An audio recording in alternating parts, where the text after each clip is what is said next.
to Dreamland, a program dedicated to an examination of areas in the human experience not easily nor neatly put in a box. Things seen at the edge of vision, awakening a part of the mind as yet not mapped, and yet things every bit as real as the air we breathe but don't see.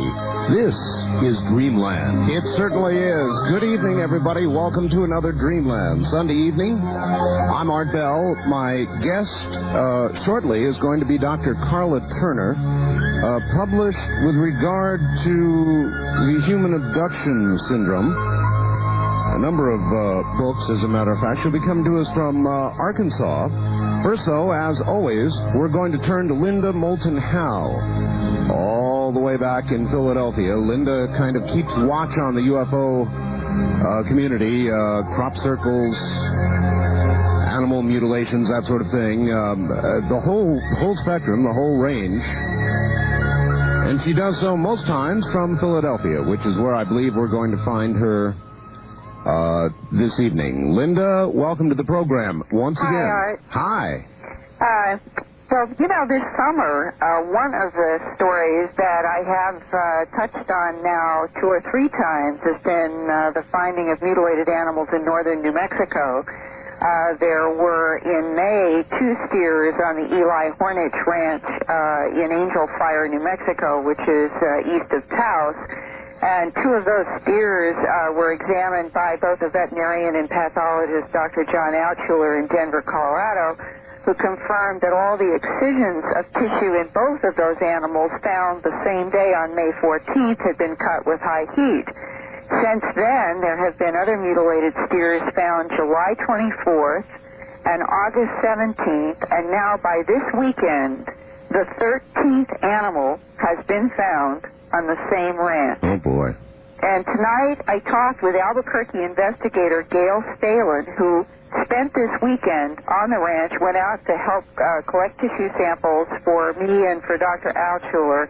And right now, I want to have our listeners hear her firsthand report, and then I'll give an update on another pathology exam after that. So Here we go. All right, very good. And once again, this is our new sound system.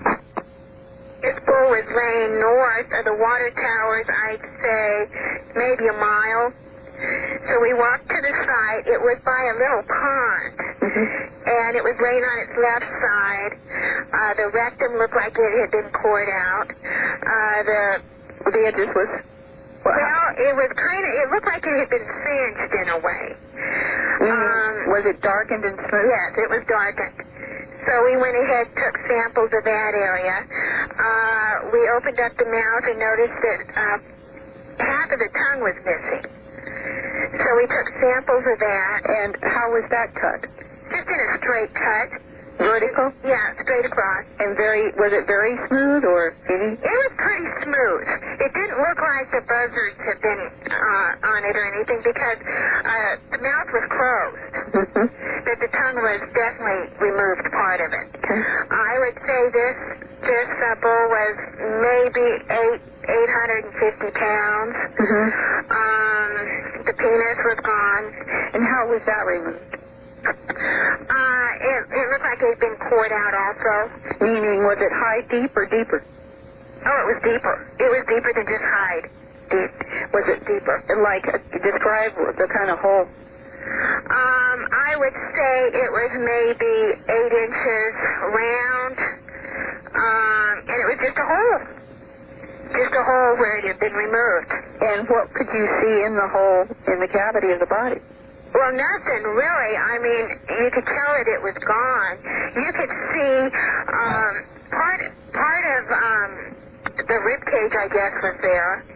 Some type of a bone. I know the hip bone was exposed. The buzzards seemed to have been picking at that because it was torn tissue. You know, the hide was torn around the hip. But that appeared to be after these other excisions. After the fact. Oh, yeah. And were all the excisions in the rectal area and the penile area, were they dry? Was there fluid? They were dry. They were pretty well dry. It wasn't real moist until we cut into it. And the blood inside was a real watery. It looked like real watery down blood. It wasn't real thick. Okay, and so you were trying to get some lung tissue and some internal tissue. Right, we were trying to get lung samples. The heart was real mushy. Was only the heart mushy? No, there was other, the liver was kind of mushy. But the heart was just, it looked bad. That, the lungs were pretty clear. I didn't see any marbling in the lungs. Which may have been, if there had been marbling, it could have suggested pneumonia or something. Right. We didn't see that, but we went ahead and took samples of it anyway. And what about the ear and the eye? Okay, the ears were intact. The eye was gone, but it looked like buzzards had been picking at it, you know. So I couldn't really tell if the eye was missing due to, anything other than the buzzards, Now, was this the animal where there was a report from a neighbor of a large black helicopter over the animal? Not that I know of. I didn't talk to any of the neighbors. Okay. That must have been two this week. So I really don't know which one this is because I didn't see the one earlier in the week. Then it was the one on Wednesday because I talked with Eli about it, and there was this was the Wednesday bull. Okay, and this was there was a large black helicopter that was seen right over the area. Right. Right. And a lot of the townspeople have seen it. They've seen this helicopter. They're quite aware of the helicopter activity going on. And they also say, gee, anytime we see the helicopters, we know Eli's going to have another one. Anything special about this particular helicopter? I have been told that it's a bell-shaped helicopter. The front end of it is glass. So it's probably an older one. A bell-shaped helicopter? How would you explain a bell-shaped helicopter? Well, that's what the people up there say it is. Two people told me that it was a bell shape. Do they actually hear the sound of the helicopter associated with it? I asked them, and they said yes, that they did hear it. And then we get back to the question of whether this is something that is government monitoring of frequencies that might be associated with whatever the phenomena is involved with mutilations, or is it something else altogether? Right. I have no idea. The people are very concerned. Very, very concerned. There's been a lot of media coverage up there.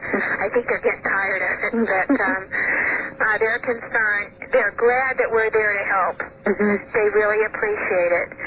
Has anybody in the area ever, in the last month or two or three, reported any unusual, strange moving lights or beams of light in that area?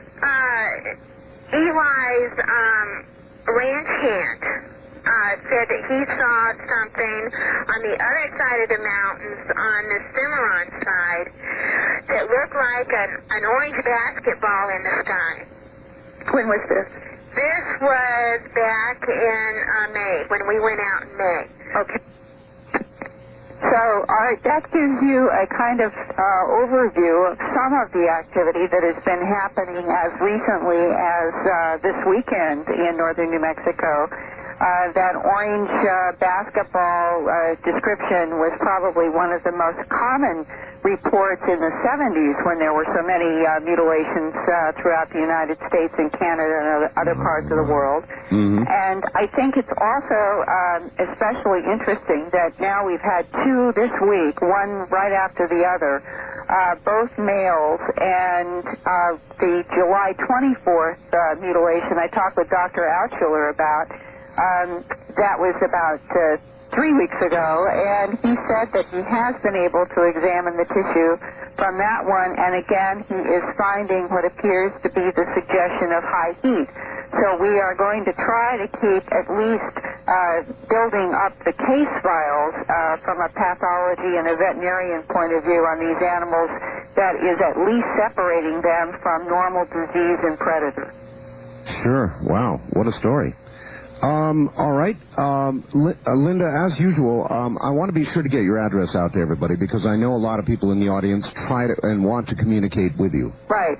And I really do enjoy seeing these letters because they are giving me a kind of cross-section of what people who are listening to Dreamland around the United States are experiencing in their own lives, not only now, but some of the more interesting letters have been experiences by people going back to the 40s and 50s in which they have never, ever told anyone before. And in some cases, those stories are totally, they appear to be uncontaminated by current literature. So my address, it's Linda Howe, and it's Post Office Box 538 in Huntingdon Valley, Pennsylvania, spelled Hunting, D as in dog, O-N, Valley, Pennsylvania, and the zip code is 19006. All right. All right. Well, I hope that if anybody has anything, they'll whip it right off to you. And I've got a couple of things headed your way as well, Linda. All right. And I am trying to make sure that we're covering a lot of waterfronts. I had mentioned last week about Jupiter, and I do intend to do an update. In fact, there was a meeting in Europe this week with one of the scientists from MIT that I'll be interviewing, and I wanted to keep up with the current headlines now, and since they haven't finished this meeting, I think that by next Sunday we should have an even better overview, and I'll still keep trying to update on what happens in northern New Mexico, crop circles, and all these other subjects. Wonderful. All right, Linda Howe, thank you. Thank you. And talk to you next week. That's Linda Howe. Turner received an M.A. from the University of Nottingham, England, and a Ph.D. in English from the University of North Texas. For over a decade, she taught college English and other professional work, including writing and editing. In 1988, she and her family were forcibly made aware, of alien involvement in their lives. That came after a daytime sighting of a UFO by her husband, Casey, a computer specialist. With the help of Barbara Bartholic, I believe it is, an abduction researcher in Oklahoma, Dr. Turner, explored the past and current alien encounters that came to her, including her husband, son, future daughter-in-law, and several close friends. The story of the first year of this investigation is presented in her first book, Into the Fringe, published in 1992 by the Berkeley Publishing Group. Working first with Mrs. Bartholic, and then later independently, Dr. Turner began to research other abduction cases in her local area of north-central Texas. Since then, the cases have come from many other areas around the country. Her latest research findings are presented in Taken, Inside the Alien Human Abduction Agenda, published in April of 1994 by Celt Works, and available exclusively from them by writing to Post Office Box 32, Roland, Arkansas, 72135. In Taken, Dr. Turner presents 8 detailed abduction accounts from women in Texas, Alabama, Tennessee, Florida, New York, and Puerto Rico, as well as an update on the events she and her husband have both experienced. Some of the little-known events discussed include medical, sexual, psychological, and metaphysical procedures. In addition to these alien contacts, several of the women also tell of surveillance, intrusion, even abductions by U.S. military personnel. The correlations of these accounts and the insights gleaned from their experiences make a powerful case for UFO and abduction researchers to expand the recognized parameters of the abduction phenomenon. They further call into serious question most of the theories that have been offered in explanation of this activity. And so now, all the way to Arkansas, and to Dr. Karla Turner. Dr. Turner, welcome to the program. Well, thank you, Art. Nice to be with you. Good to have you. Hold on just one second. I'm going to put you over here instead. Okay, we've got you over in another place. Dr. Turner, apparently all this began then with an experience you had. Well, actually, it began with an experience my husband had. As far as our coming to having to deal with this, being aware of ongoing activities that once we began to investigate, of course, like most people who've had these experiences, we learned that they went back to childhood.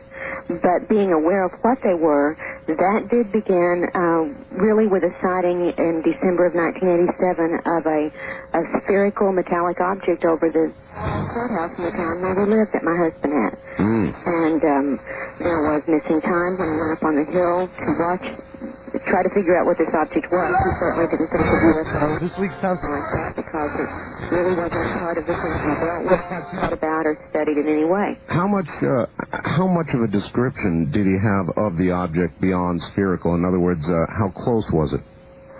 He saw it while he was driving home from the grocery store, and he drove to our house and walked about half a block up a hill. From there, he had a vantage view of downtown where the courthouse was, where this object was, and it was less than 2 miles away, much less probably. Wow.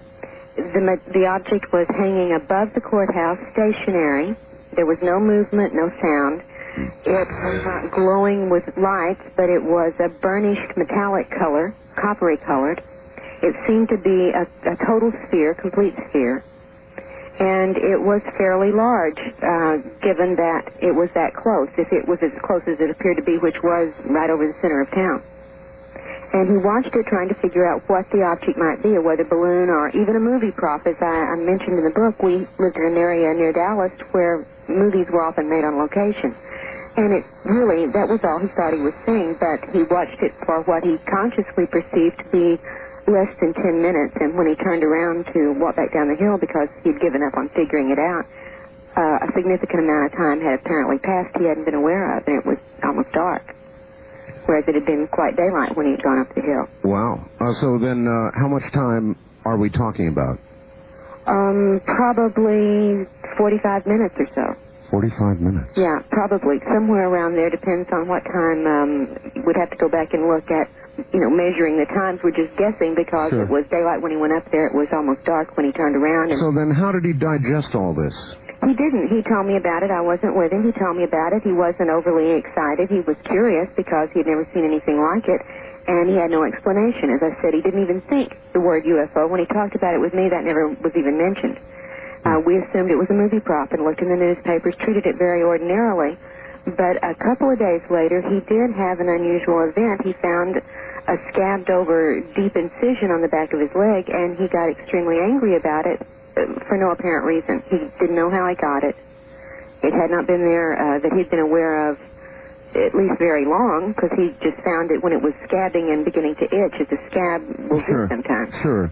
No injury had been inflicted on him that he was aware of, but he did get angry about the cut, and we did not connect the two events. Those are just, looking back, you begin to see connections. Really, we forgot about it at that point on. Well, did he have any desire to, when he began to figure this out, or connect the two and connect the whole experience, did he then want to follow up, maybe get hypnosis or try and dig into it and figure out what happened? Yes, but that was several months later. This was in December, right before Christmas of 1987, and as I said, when we didn't see anything in the paper about it, we forgot about it. A day or so later, he found the scar. He did not connect it with the event, and then we forgot all about it totally. What happened was that we both began to develop intense stress symptoms, physical stress symptoms. And these led us, after they persisted, and we couldn't understand why we were both having such physical symptoms, it led us to go into counseling to try to figure out what was wrong. Sure. And we each went to separate counselors because we worked in different cities. And my counselor taught me to do self-hypnosis to relax the physical symptoms I was having. His counselor didn't. They simply talked about whatever they could come up with, and after about 3 or 4 sessions, the counselor told him that, frankly, he couldn't find a specific problem for them to work on. He couldn't tell him what the cause of the stress was. And it was at that point that I offered to show him how to do hypnosis so he could relax the symptoms. He was having a number of physical symptoms, including numbness in the leg where he had the cut on the back of his leg, all the way down that entire leg to the foot, would have pain and numbness and tingling. He had vision problems, headaches, stomach aches, back problems, just extraordinary number of stress symptoms. So you decided then you were going to sort of teach him some process of self-hypnosis to try and relieve some of this. Strictly just what my therapist had taught me, and I had only been to him twice, so this wasn't like I was any adept at it, nor did I explore anything further than just wanting to relax the symptoms I was having. All right, Dr. Turner, hold on just a moment. We'll come right back to you. We're at the bottom of the hour. This is Dreamland on the CBC Radio Network. I'm Art Bell. And it sounds like there's a lot more of this story and her follow-up research to hear. Stay right there.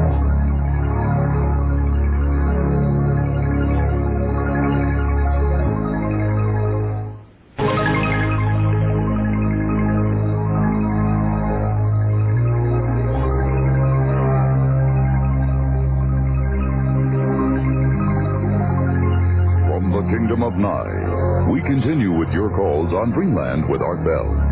Call Art now toll-free at 1-800-618-8255. 1-800-618-TALK. First-time callers, area code 702-727-1222. 702-727-1222. Or the wildcard line at area code 702-727-1295. 727-1295 in the 702 area code. Now again, here's Art Bell. Now again, here I am. My guest is Dr. Karla Turner, here from rural Arkansas. She's published, is the author of Into the Fringe and Taken, Inside the Alien Human Abduction Agenda. And we're talking to her about how all this began, which was an experience by her husband. Dr. Turner, you still there? Good. Yes. So there was your husband trying to relax himself in the techniques you taught him that had been taught to you, and where do we go from there? Very simple. He went into a fairly light trance quickly. He was testing himself for the state of the trance, and the only question that he really needed to ask himself when he got there, after he was relaxed, I thought it might be a good idea to do what the therapist had done with me, and that was to ask your subconscious to show you the cause of the stress. Sure. And he mentally asked that question of himself and immediately had a strong, startled physical reaction and had apparently opened up a memory that he had never had any conscious inkling about at all. And he told me in exclamatory tones he saw a face. He described this very unusual face, and then in amazement he told me he saw this gigantic ship. And I didn't, in the sky, a spacecraft. And he said it was huge. He said the size of a small town. It was this enormous craft. Wow. And there were a series of very strange things, including some non-human phone call that we received right when he said that. The phone rang, and I got this extraordinarily almost metallic or insectoid sounding chattering on the other end of the line at me, and then it just went dead. And I brought him out of the trance. I didn't know what had happened. This was more than we could handle. Yeah, I'm sure it was. Right. That's really odd. And I contacted my therapist the next morning and said, my husband remembered something very strange when he put himself in a trance last night. Would you talk to him? And I told him what he had remembered, and he just sort of scoffed at it and said, I don't know what it was, but I'm sure it wasn't flying saucers and little green men. There aren't any such things. And it was a while. We couldn't find anybody. Actually, I contacted several people in the area for help, and when nobody would respond, he went back deliberately into another trance state to see what that was about. He was extremely curious to know what the context was for these memories that he had suddenly had burst through a few nights before. And that's really how it all began. When he went back and looked, he recalled bits and pieces of what seemed to have been an abduction by non-human little creatures when he was only 11 months old on a trip in the car with his father. And he had never remembered this at all, anything about this ever. And his parents came from several states away to visit the next month, and we did have a chance to ask them about the situation as he remembered it without telling them, what he had remembered. Mm-hmm. And it was confirmed in a number of ways that, yes, the trip had been made under exactly those circumstances in that area at precisely that time. We pinpointed the day it happened because it was a memorable event, because his father and he were almost 2 hours later returning from a very short errand they were supposed to run for business than they should have been and had no explanation. All right, this was in 1987, and this kind of launched you into an investigation of the entire phenomenon. Exactly. It launched us into looking into what had gone on in his past. In the process of the investigation with Barbara Barthlick, I was also questioned about anomalous past events myself and turned up things I had consciously always remembered but had never accounted for in any particular way. And we began looking into things in my past, and then we began having a series of current encounters, intruders, whatever you would like to call it. People vary on how they feel about it, but we certainly felt intruded upon. And this involved my husband and myself and my son, who lives in a different place. He was a graduate student in college, his fiancée and his roommate. And this was an ongoing series of intense events for well over a year before things finally calmed down. So this was affecting your entire family? In other words, they were having, and you had experiences? Yes, I had things that I had always remembered consciously, but I didn't know what they meant. And I think you'll find this story from any number of people who, once they wake up to a particular experience that seems to be a trigger. For instance, my husband did recall later under hypnosis what had happened in December of 1987 in the missing time period as he was watching this craft over the center of town. He remembered an abduction occurring. He remembered a series of physical events taking place in a very rushed and hurried atmosphere, and he remembered at one point when this incision was made deep into his leg, being told, "Now you will remember. It is time to remember." Dr. Turner, if this craft appeared over the center of town, that was the phrase you just used. That's exactly right, in the daytime. Then lots and lots of people should have seen it. Well, one of the things I know now that I certainly didn't know then, after devoting several years of full-time effort to researching the entire subject, one of the things we know are that there are at least two kinds of sightings of craft. And there is one which seems more or less random and open, where many people in an area will spot the craft from different points of vantage points wherever they are in the area. People along the freeway pulling over and watching craft. There were flat sightings like that reported intermittently throughout this history. But there are also targeted sightings that target the perceptive ability of only one person or a small group of people in a large area. And this is very common, that even in some case reports we've looked into, there might be a group of people, say 5 or 6, within a 20-foot radius of each other, and a craft appears that only 3 of those people are able to see. Oh, boy. So then craft are able to do that, you believe. They're able to be seen by those they want to be seen by and nobody else. I have no doubt about it. It's not a matter of belief. I think it's proven. Yes. So you have... Proven by what means, Doctor? By report, as much as anything in this field is going to be proven, so maybe I should modify the term or at least define how I'm using it. To my satisfaction, I have a very short list of things I consider facts in this phenomenon because they are extremely hard to pin down. Things change, perceptions are distorted, and there's so much deception at the heart of the entire phenomenon, an illusion there, that pinning down any kind of fact is just almost impossible. But I think it's been confirmed to me, at least, by a number of investigated events, that there are targeted sightings in which people are targeted for the sighting and the people with them are not. In fact, I have witnessed a version of this last December. My mother-in-law, my husband, and I were called by some other people in the county where we live now that they had had a sighting of a craft, and it was moving. When it moved away from their area, it moved in our general direction. Mm-hmm. And we went out onto the road to an open spot on the top of the mountain ridge where we lived so we could see a great distance, and we watched the craft come in and traverse the horizon less than a mile from us. And we watched it all together, talking about it as we watched it, and when it was gone and we were recapping what we had seen, we each had seen it with different colors doing different types of expressions of color and light. Oh, boy. Well, that makes collection of data a little more difficult, doesn't it? Well, that's one of the points I was trying to make and taken, that just about everything we took for granted has to be questioned in this field. We can't really accept at face value what abductee perceptions honestly report because they are manipulated to such a great degree. How much of a mix of the UFO phenomenon do you think there's beginning to be with the metaphysical, Doctor? Well, I think there's always been a great mix of it, don't you? If you look back even to the contactee cases. Well, I do interview after interview with people like yourself, week in and week out, and I have noticed, Doctor, much more of a movement toward the metaphysical in an attempt to explain all of this.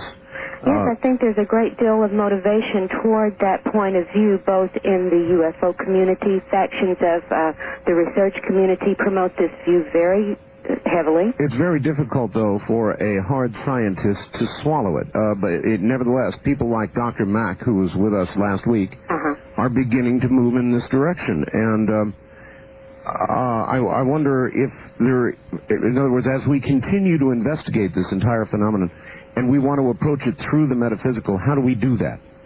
Well, in just a moment when we have a break, I'll pull out a little statement that I had put together trying to deal with how do we approach this phenomena, what are our options, and I'll share that with you at after our next break.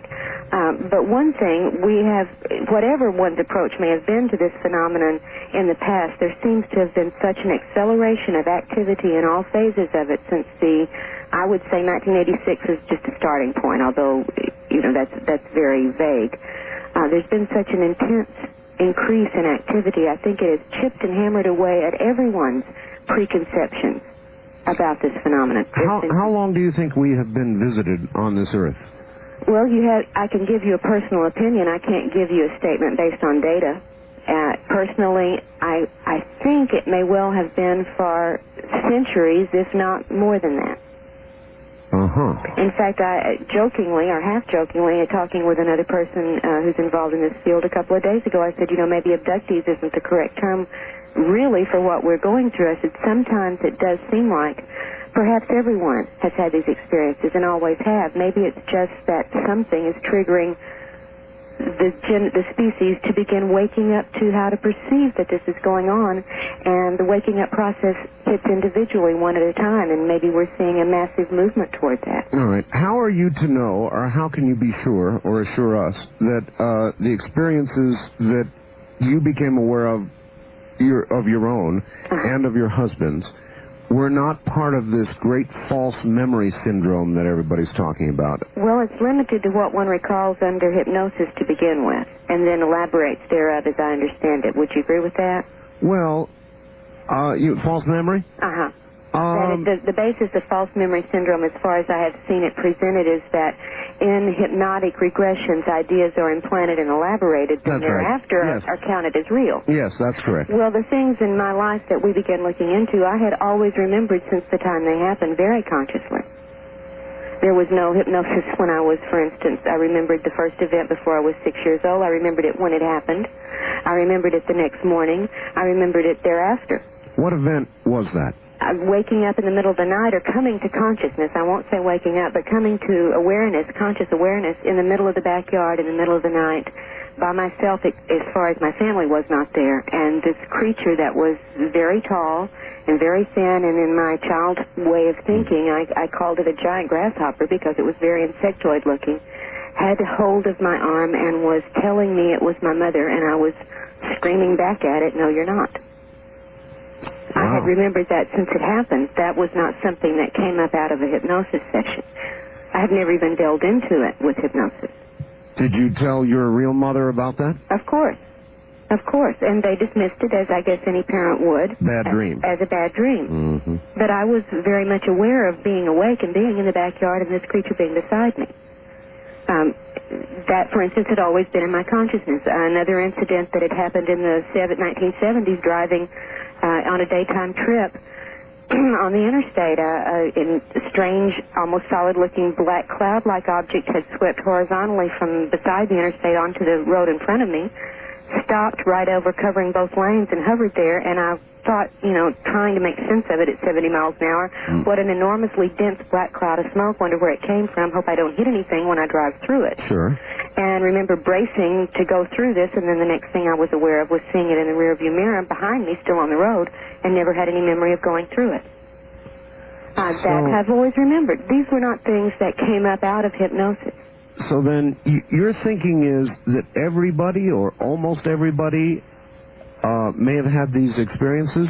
I would not rule it out, honestly. And although 6 years ago I would have absolutely denied that was a possibility, I can't deny it's a possibility now.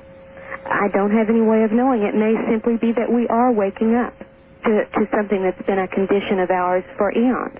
something that's been going on for a long, long time. Right. We may be coming to new perceptive, and just for metaphorical terms, a tricameralism of the psyche. We are a bicameral psyche right now in a number of ways.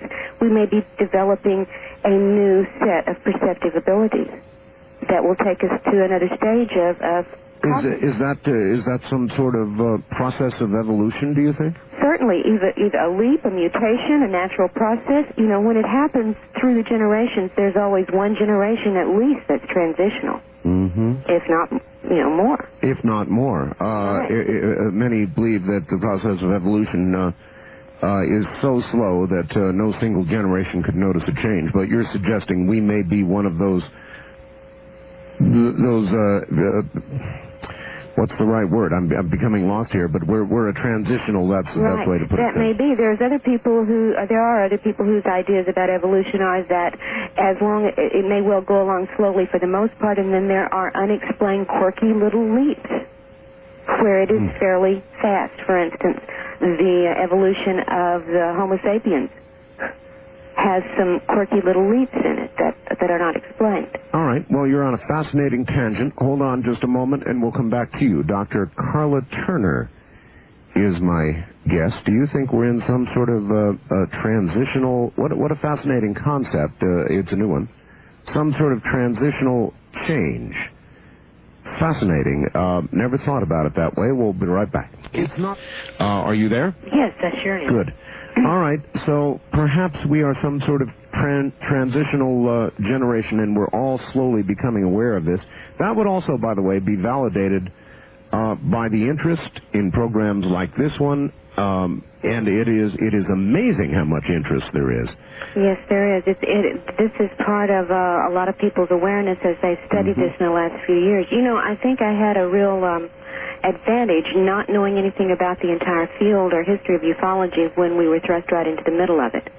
And having been trained through my academic work to assess and gather data, to analyze trends and historical perspective and context in different areas of activity, I was able to take in rather quickly, through a great deal of work, the history, at least that was in print, of all the different studies and approaches to this field in a fairly short amount of time, so I was able to get an overview. And one of the things that stood out was this acceleration of change after a certain point in the modern time. There seemed to have been sort of a status quo for centuries. Mm-hmm. If you look at the work of Jacques Vallée and others who've delved into the legends, the myths, the religious lore, the historical records, in fact, from ages before ours, and see that there were these intermittent accounts that fall within the realm of the UFO phenomena, it was fairly static as far as the acceleration of activity until the modern age. And then we see certain kinds of activity beginning, and then beginning massively, and then those becoming more and more complex, leading up to the massive numbers of people who I believe are telling the honest truth about what they think has happened to them, reporting honestly on events as they've perceived them, and the numbers are staggering. What do you think all this is headed toward, this increased awareness, even this evolutionary change? What is it headed toward? Well, again, I'm having to speak from a fairly educated opinion, but certainly no one in this field can claim to have any hard and fast answers from which to work, so we're all making guesses. But I think that if you look at studies that show species societies or groups in intense stress situations go through a metamorphosis, often physically they'll sicken and die. If they don't, they have mental adaptation processes. They get pushed to react and respond in ways that haven't been forced to before, simply because there was no need for it. And we may well be going through what is normal as far as evolutionary processes are occurred, and just gaining these perceptive abilities that are now allowing us to see interactions and activity of a certain dimensional nature we weren't able to perceive before. I guess what I was asking is, at some point, do you perceive that there may be a kind of a critical mass of awareness? I think that's theoretically possible, sure. I think it may be necessary if we're going to really encounter and confront and deal with this situation as we have it right now. Yes, I think most people, you get the feeling most people are asleep to the subject. But if there were, as I see growing in the past several years, numbers of people waking up in different ways, then you begin to think, yes, this could have a critical mass effect. What would that, do you think, result in socially?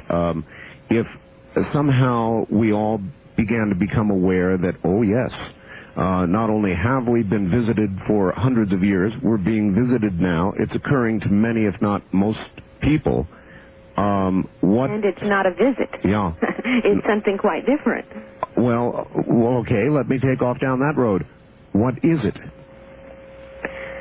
My best opinion is that it is some form, metaphorically speaking, of farming. That we have some source, we are a source for certain somethings, qualities or physical materials or energetic energy patterns. I have no idea, although all of those are possible given the data of the abduction report. Hopefully, we are not as cows are to human beings. Well, hopefully, but realistically speaking, that's not out of the realm of the data possibilities. That if our cows begin to develop, say, self-consciousness, and they begin to perceive their situation more accurately, we would have a big problem on our hands. We would certainly have to change our methods of interacting with the cows.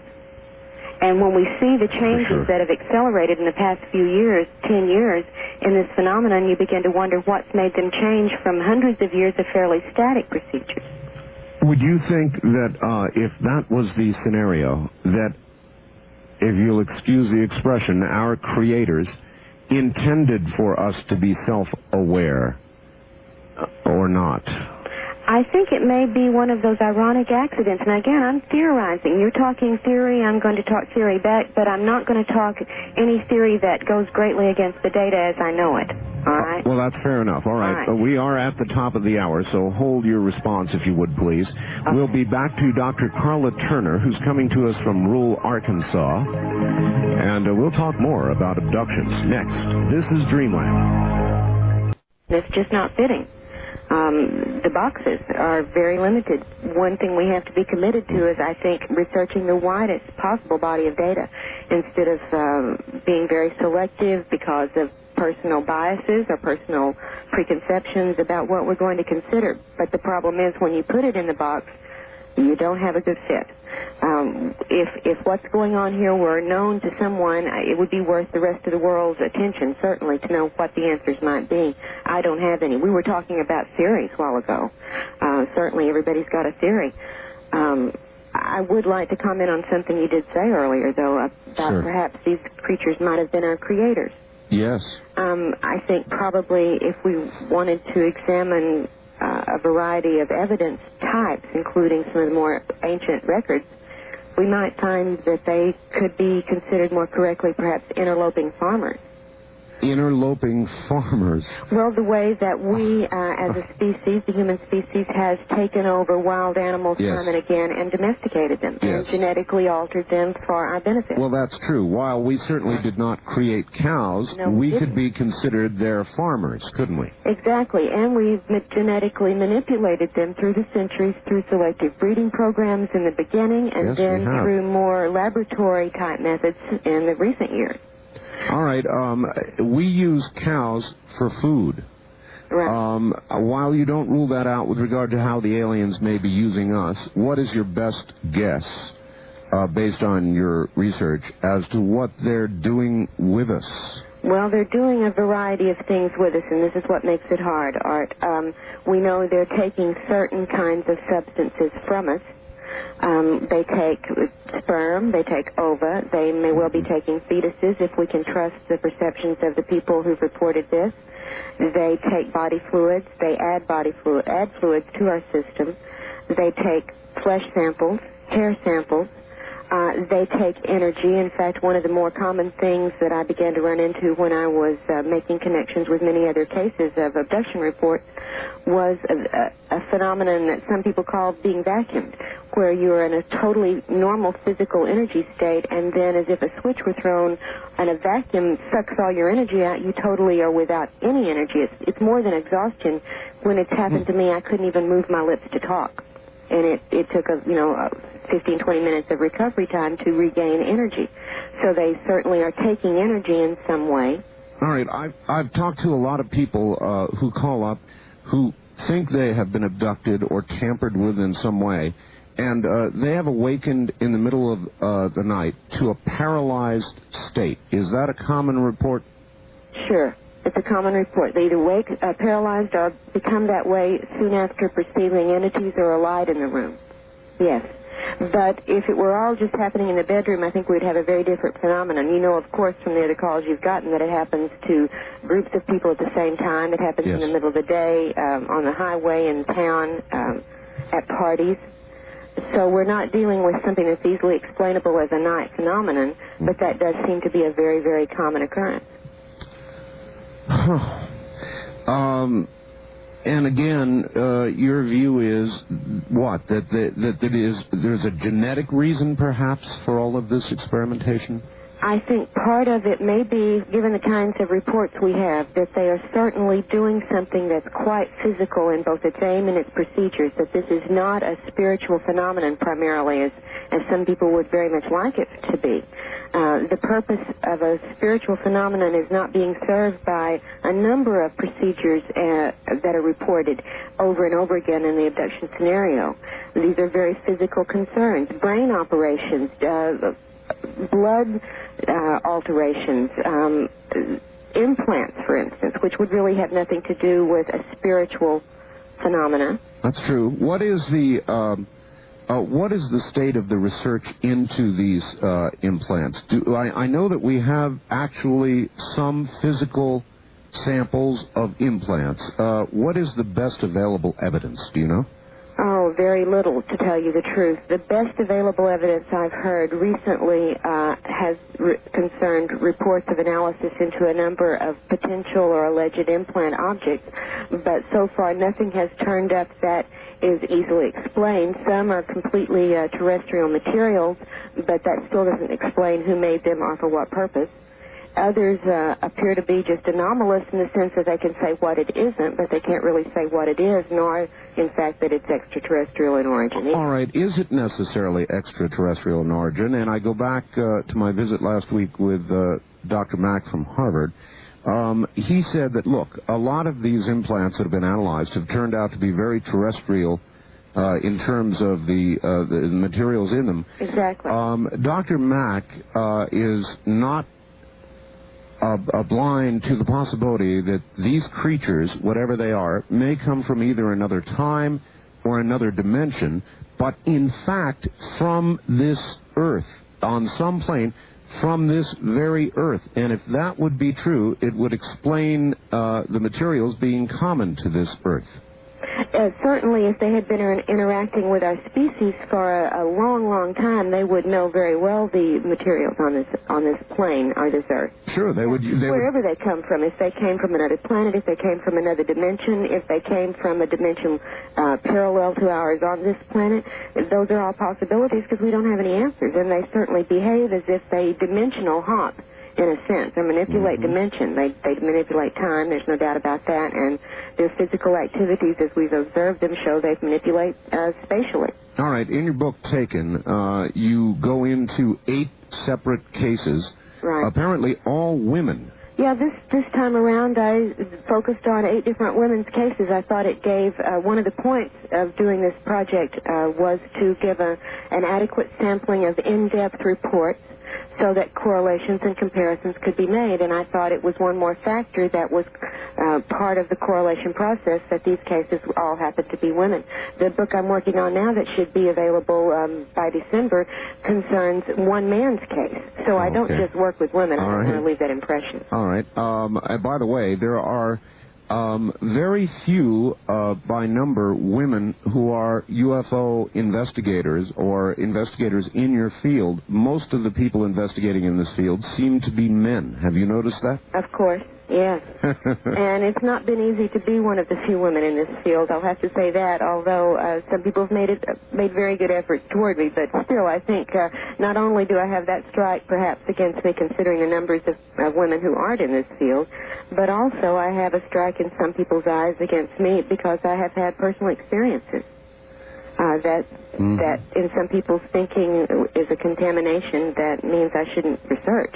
And I guess I could see their point of view, but I think, on the other hand, it gives me additional advantage in researching. Well, if you really had the experience, and I went 48 years of my life, Dr. Turner, without seeing a UFO and then finally saw one almost a year ago, it compels you, and so I can easily understand why you would dive into this research. It's not easy. What have your colleagues said? Academic colleagues? Yeah, that's right. Very little. In confidence, several have talked about personal sighting experiences, but never publicly. I left the area where I was teaching in 1991 was the last semester I taught in the spring, and I moved to another state, so I really haven't been in contact with them since then. What they may think about it now, I can't tell you. However, they are among the rest of the population in this abduction statistic field, that there are people at the university level who have experiences, just like there are, in one case, probably the most extreme as far as deprivation I know, a case in the Ozark Mountains of a family so remote and so without access to what we would think of as contaminating material. They had no electricity, no television, no any really contact, very menial labor, and the woman was totally illiterate and couldn't read. And yet her experiences parallel those of the college professors and the doctors and the artists and the housewives who also have this. You said there were a number of things, or at least a few things, that you could nail down as certain about this entire phenomenon. Well, there are certain things that I have now, to my satisfaction, I accept as fact rather than as theory. What are those? Well, so some of them include, for instance, the fact that we don't know, there is no evidence. It is a fact we do not know where these creatures come from or what, in fact, their true nature is. In other words, I have not found any of the theories to explain their origin or their nature to be overwhelmingly proven by the data. Let me try approaching it, though, from the other angle. Are you convinced, Doctor, through your research, that this is a hidden hand, that there are aliens, no matter where they may come from, who are here? Yes, I have personally experienced it. It's a matter of knowledge and experience with me, not even a conjecture. Not even a question? No question. What they are, I cannot tell you, and I don't think anyone else can either, but they're not us. And as to their purpose, all you're sure of is you don't know? Well, on my list of facts, number 2 on the list is that at least some of these creatures are consummate liars and deceivers. This is a fact. There is no doubt. And the evidence goes back to the beginning of the contactee scenario all the way through reports I've gotten in the last week from cases that are ongoing now. All right, give me a good example. What makes you believe they are consummate liars? Well, they have made, over the years, to particular individuals, a number of very specific predictions or warnings or scenarios that have never come to pass. Sometimes small events that they predict in the beginning of a list of warnings or predictions will occur, which makes the person who's received this list of predictions take the list at a very credible level and prepare for these other things to happen, and then they do not happen. Now, this goes back to the early 50s as far as reports of interactions and communications from these creatures. They also have given a number of contradictory explanations to various abductees for the same procedures or the same part of the agenda. For instance, and as I talk about this in Taken, one woman was shown at one point during some of her encounters a cloned copy of her body. It was inert. And this happens in a number of cases. Many people have reported seeing inert human bodies, sometimes copies of themselves, sometimes not, just other bodies. And one case, Pat was told that these bodies were for the resurrection. Now, throughout Pat's experiences, a religious symbology was employed with her because it was she had a very strong basic faith. By the way, is it your view that those who start out with a very strong religious faith attribute their experience to some sort of religious occurrence?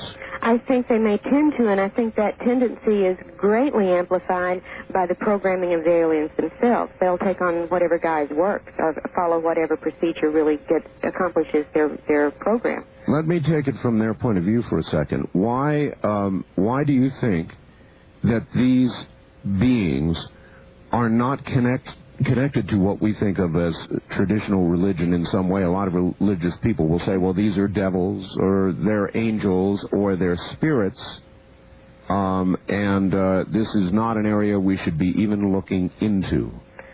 Well, my personal answer would be that they do not behave in the reports we have from abduction accounts anything like, or very seldom anything like, any of the reports of spirits and angels in our religious literature that these people use as the basis of their beliefs, for one thing. As I've said before, I have never yet found anywhere in the Bible where one of the angels' duties was a rectal probe on a 6-year-old child. Yeah, good point.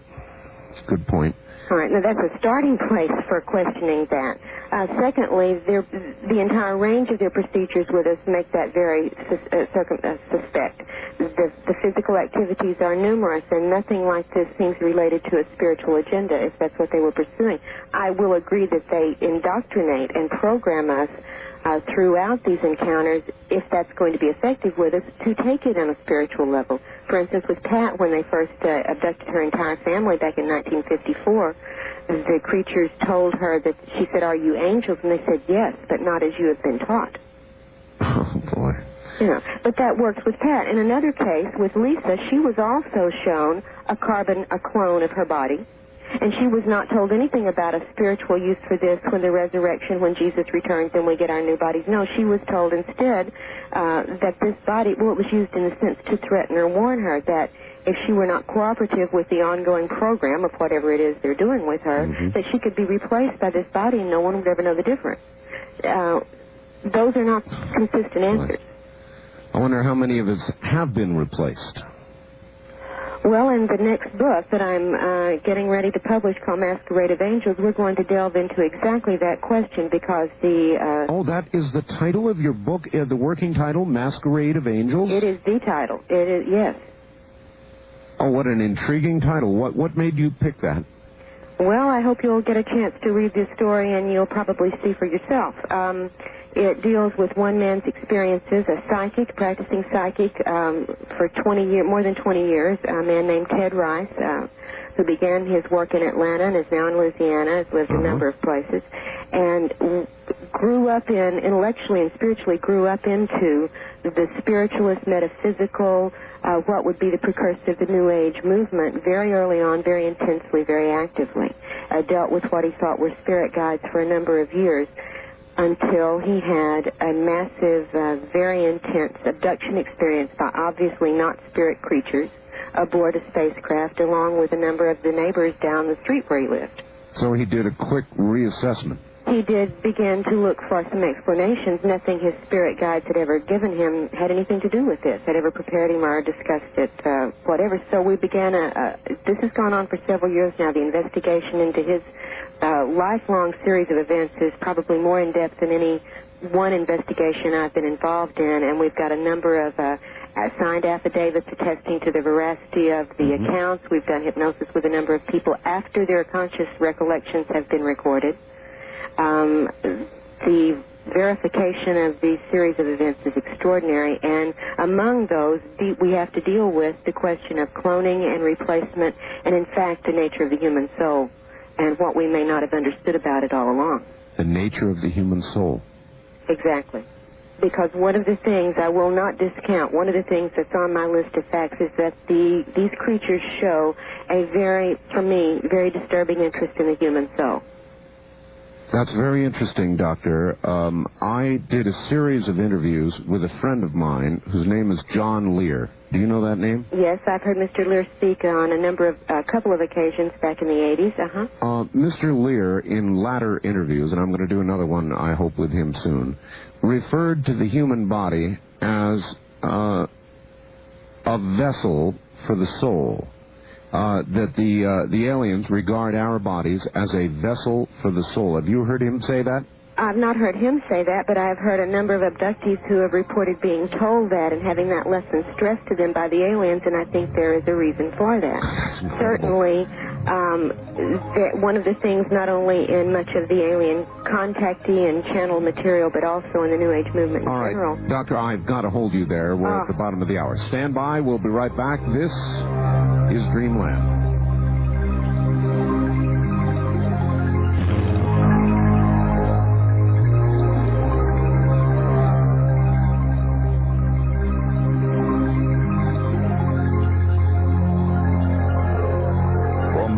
Of Nye. You're hearing Coast to Coast AM with Art Bell. Much more than just a talk show. Dreamland. To participate in the program, call toll-free 1-800-618-8255. That's 1-800-618-8255. This is the CBC Radio Network. Well, it is that. This is the Dreamland program. All the numbers you just heard, though, are just fine. My guest is Dr. Karla Turner, and she's written 2 books, working hard on a third now. The first 2, one called Into the Fringe, and the other, Taken, Inside the Alien Human Abduction Agenda. And frankly, that's what we've been talking a little bit about, is their agenda, and we're going to do more of it in just a moment. I'm Art Bell. Stay right where you are. It's not that often that I get a chance to tell you all about a product that is effective. We begin taking phone calls, I promise, so if you want to get on the lines, Dr. Turner is going to be available to you in just a moment. Dr. Turner. Yes, sir. I want to finish up on the souls. Yes, I'd like to go back to what we were discussing about before the break, if I could, for just a minute. Yes. You were talking about John Lear saying that the bodies are containers or vessels for the soul. That's right. As very different things. Going back to what we were talking about even earlier, if these interloping farmers had begun genetic manipulations with the species that they found here, to bring it up to a more useful level for them, one of the things that they might have tried to do or might have done was to increase the level of intelligence in the species so that it could, in fact, pretty much tend its own farm. If you get my understanding. I'm afraid I do. All right. And then this being what they proposed to do, the purpose of this, it inevitably having its own reactions thereafter in the species, what might have led up to the transition that we're maybe making to a new level of intelligence, an additional perceptive intelligence.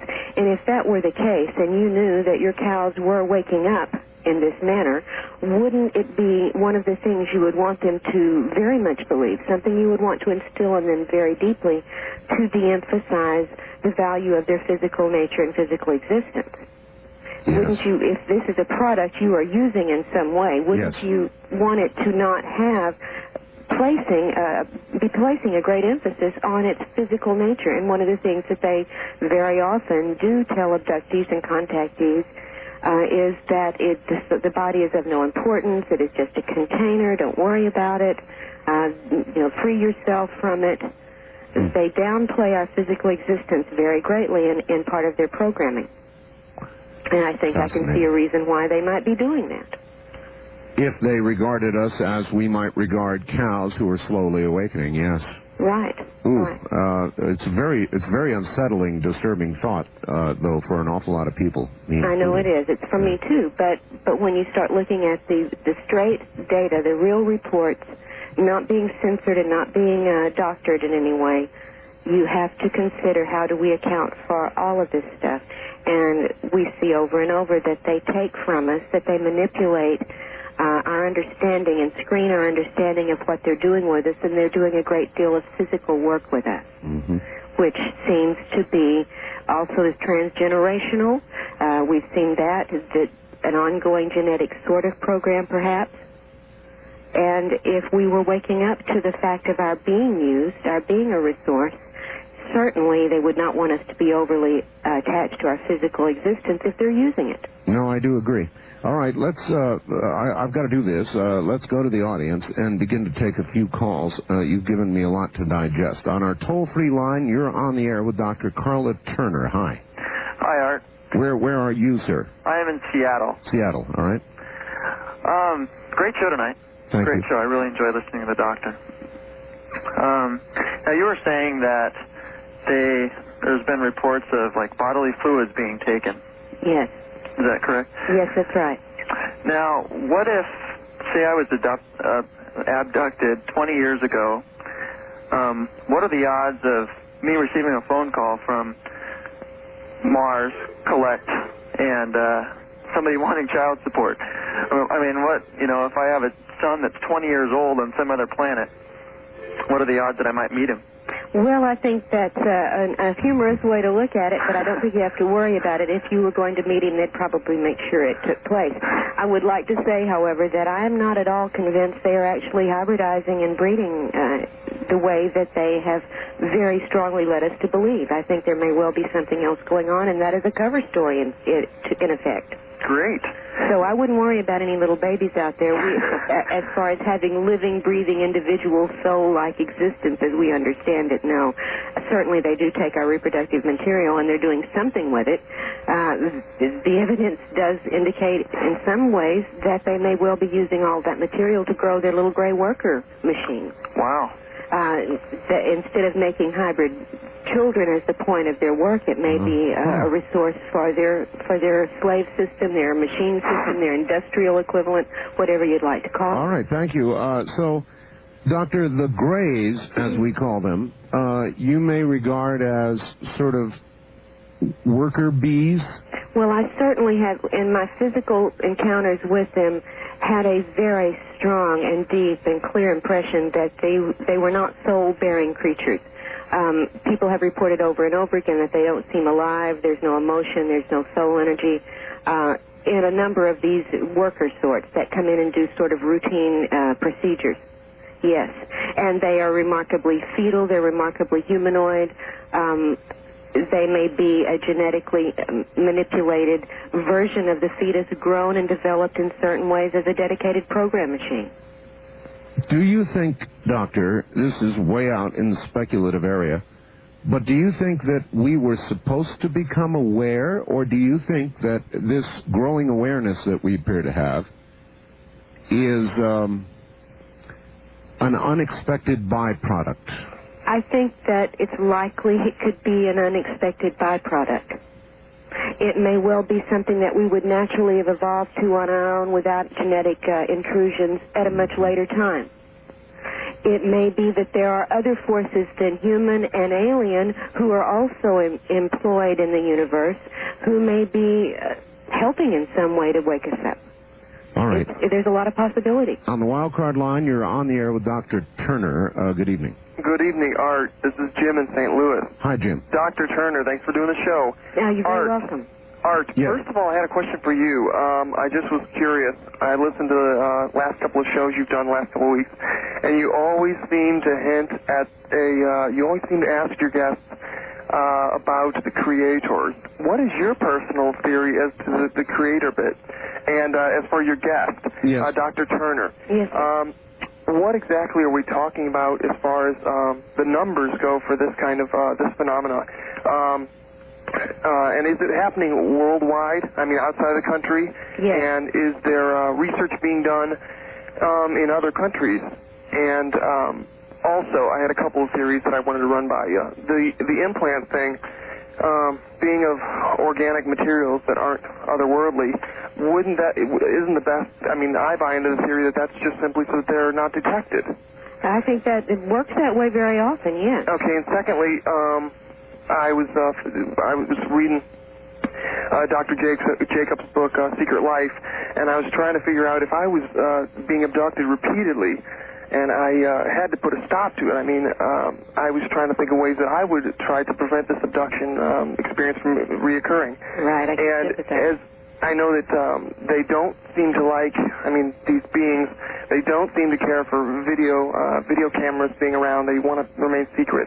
Could you perhaps handcuff yourself to your bed or something like that? Okay. We've had a number of people try a number of different ways to protect themselves at night, and of course you've heard the story of the person who did use a video camera set up toward the bed, and when on nights nothing happened, it showed absolutely no activity, and then one night, looking at the tape from that night, what it showed was the person getting up out of bed, going over to the wall and unplugging the video machine. Mm-hmm. You know. What about getting the help of a third person, literally handcuffing yourself to the bed? I have one person right now has reached that point where they have tried tying themselves to their her husband or to the bed, and it doesn't seem to make any difference. All right, he asked a couple of other questions about the numbers and whether it's a worldwide phenomenon. Well, Dave Jacobs, I know, probably reported, if you've heard him on interviews or at presentations he's given on the Roper poll a couple of years ago, that based on their statistics, estimated that perhaps 1 in 40 Americans had reported details that would match up with this scenario. Jacobs has said in public and in private both that those numbers were actually much higher than that on the original poll statistics, and that frankly they watered them down because they didn't think people would believe them. So we're talking about higher potential numbers than 1 in 40, perhaps 1 in 20 or 1 in 10. We don't really know. Because, as we find out, when people do wake up and become aware of it, it's been going on throughout their lives without them being aware. How many other people are not aware yet?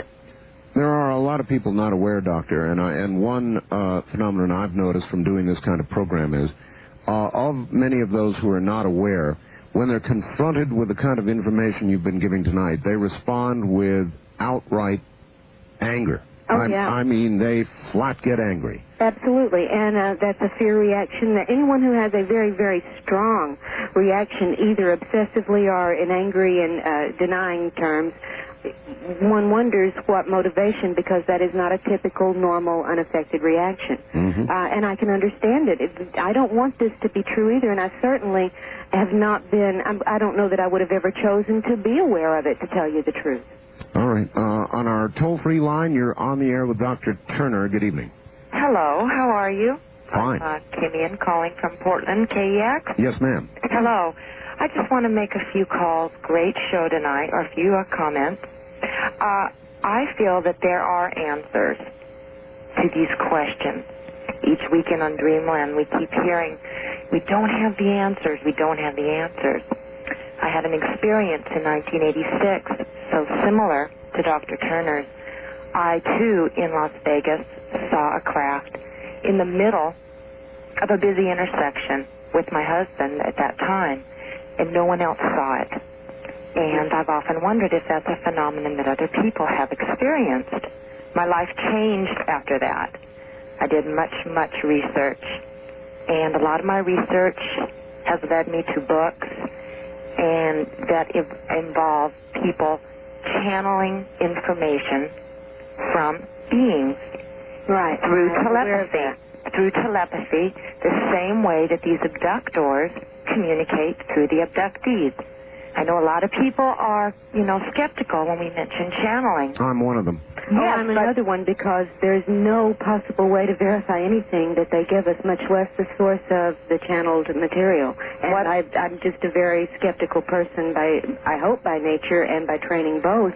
If there is no way to confirm something, then it is certainly not an idea or a piece of information upon which I'm going to base any serious response. I understand. So many of us want to find this information through the regular, concrete way that we've done everything. And I really liked last week's show, because I think we're really beginning to get it out there that we may have to go through different avenues. We may have to look through ways we're not used to.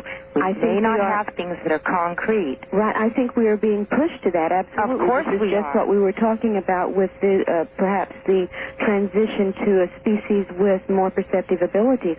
Because we have to learn to see what is happening to us, to perceive its reality, before we can ever respond and decide what response is correct. Right. It may well be that our response will be defensive. It may well be it's a response of accommodation. We cannot tell from channel material that is unverifiable which way we should be preparing. Let me ask this. Many abductions have occurred, and I do believe that they are occurring, and I do believe there's a reason for this new awareness and this sudden awareness of these abductions. And they always say that the way that the abductors communicate is through telepathy. Right. So if, in fact, this is occurring, so many people, Art has never had an abduction memory. I don't have an abduction memory, and yet I believe it's true. I believe it when someone says, I was there, I heard them communicate with me through telepathy.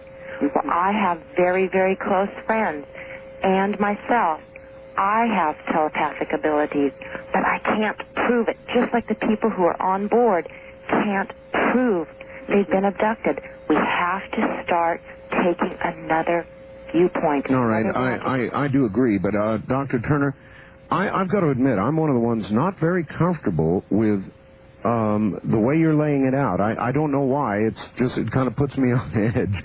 I wish I could give you a beautiful picture. I just don't have one. Oh no, I'm not asking you to do that. I'm just saying that my reaction to it, and I deal with this material all the time. My reaction is kind of an uncomfortable one. In what sense, Art? I guess in the way you're describing what you think their intentions toward us may be. You're uncomfortable in that it doesn't fit what you know, or it's uncomfortable because it would imply something you wouldn't like. I don't understand. That's what I was asking. Yeah, I guess it would imply something that I wouldn't like, that I'm just not comfortable with, that we are to them perhaps as cows are to us. I'm not comfortable with it either, but reality is going to be what it is, whether we're comfortable or not. That's what true. We're trying to figure out. And then right. Getting past the point of being uncomfortable or afraid or angry and all the other emotions abductees go through, and people who come to understand this is true, whether they've had it happen to them or not, that they're aware of, you've got to get past that to the next stage. That's stage one. Stage two is now what do we do?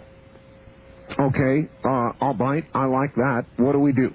I don't know. We haven't all picked up enough yet to perceive it correctly. We are perceiving bits and pieces still, and we are so highly manipulated by these beings. The nature of it is deceptive and elusive, illusionary. And until we can see past that and learn techniques for penetrating that, we're not going to know how to respond. All right. On the first-time caller line, you're on the air with Dr. Turner. Good evening. Yeah, this is Jamie in Northeast Oregon, listening to OK Gold. Yes. And my question tonight, well, basically, two things. The first one is in the evolutionary topic earlier tonight. Do you think that possibly, rather than evolutionary, that the awareness is due to the awareness of this phenomenon is due to our technology now being so much more advanced than it has been in history? You know, adding acceptance to the idea that we're not alone. All right. I wouldn't think it would be our technology. No. What do you think, Dr. No, Turner? I certainly don't. I think, for instance, what I see is in individual responses to the phenomenon. I see people waking up to some of the illusions while they're still in the experience. They're not doing it through technology. This is a one-at-a-time thing that I'm seeing happen, and yet it has an effect, a ripple effect through society's thinking and perceptions and acceptances. I don't think it's because our technology has perceived new things, but it has shown us at least that we're able, through other ways than the primitive five senses we know, to make perceptions. Now, if we suddenly develop for instance, the visual ability to see the ultraviolet and the infrared spectrum with our own eyes, you know, that would be a change. That would be a transitional, a new phase, or a new level of our perceptive ability. That's what I'm talking about. All right. Back to the phone. So a lot of people want to talk to you on the wild card line. You're on the air with Dr. Turner. Where are you calling from, please? Redding, California. Okay. Dr. Turner? Yes, I have had an experience of, like when your husband said that he was driving in the car and with his parents or something? With his father, huh? Yeah, and I don't know how to describe it, but I've had a really similar experience right down to the scar on the back of my leg. And I was wondering, aside from insatiable curiosity, is there more, like, altruistic reason you can give me for pursuing something like this and what I should do? Reasons for pursuing the investigation of your own possible experiences? Yeah. Right now, to be brutally honest, I don't really recommend anyone pursue them. Really? Oh, good. No, I don't. if they're giving you problems, if you're having emotional problems or relationship problems or physical stress symptoms because of repressed memories trying to surface, that's another thing. You may not have much of a choice except to go ahead and dive into it. But if it's just curiosity, and at this stage, knowing right now that two things. One, we don't know what to do about it at this stage. So it's not like I can say, yes, once you find out, then you can go do this and change the situation. You can't do that. At this stage, we can't do that. The second thing is that if we are truly going through this transitional process and maybe coming to awarenesses, it will evolve in its own inevitability with you. And it won't be a choice of trying to find out. It will be an awareness of, because you're taking in new perceptive information. Yeah. Well, but if you're not being pushed, if you're not being stressed, I don't see what purpose will serve by doing this. You will change your life so dramatically with this knowledge if you uncover it. I sleep a lot better. Right, and you can never forget it once you have uncovered it. So if you're not prepared for a real alteration in your life, I don't see why you would want to pursue it. All right, thank you. So in your view, unless there are psychological reasons, it could be more damaging to pursue it than to just leave it alone. I won't say damaging, but I think frustrating as far as being, she said, now if I delve into it, give me reasons why I should know what I can do. We don't know what we can do yet. That's why it would be very frustrating. Well, I'm remembering Close Encounters of the Third Kind when it began to make mounds of potatoes and became obsessed with it. Then you really don't have a choice. That's what I was telling her. If it reaches a point where something internal pushes her hard enough, she will make a breakthrough in some way, whether it's spontaneously or by feeling compelled to seek out an investigator or a hypnotist or whatever to try to get more information. Yeah, then that will happen because she has to do it.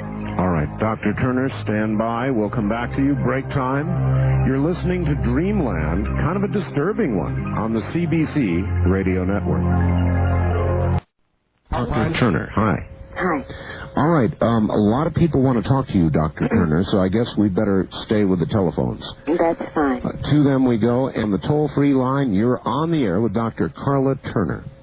Yes, this is Dee from Seattle. Hi, Dee. I wanted to make a comment in regards to some experiences that I have had, and I have only remembered them as dreams. But I know that they fit in too well with some other categories. Right. As far as the little gray men, I do agree with you that they are slaves in my experiences that I have had with them. But the people that rule over them are almost military. Yeah, there seems to be a lot of getting down to business with their procedures. Right, and from my experiences, it has almost been the perception that I hold some kind of rank there, and I am, I guess, have a higher status than others in there. Well, I will tell you that there have been a number of abductees who have been told at some point in their experiences are made to believe that they too are working in some conjunction with the aliens and are special and have a higher rank. So that is not the first I've heard of that. And I was wondering if anyone has had any experience of being shown a laser weapons system that they have been giving the chemical formula for the gas. I would have to see more specifically what you're talking about before I would know if there were any real correlations with it, but people are told about technology, are told about certain kinds of physics, mathematics are discussed, devices are described and explained.